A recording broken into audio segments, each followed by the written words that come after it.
സംബന്ധിച്ചു.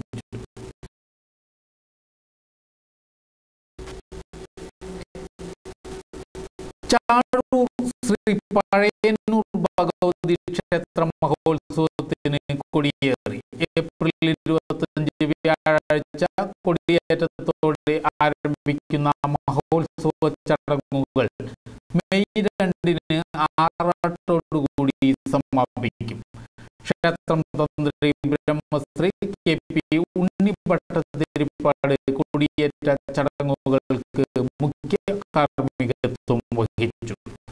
കൊടിയേറ്റ ചടങ്ങുകളുടെ ഭാഗമായി മുളയിടൽ, ശ്രീഭൂത ബലി എന്നിവ നടന്നു.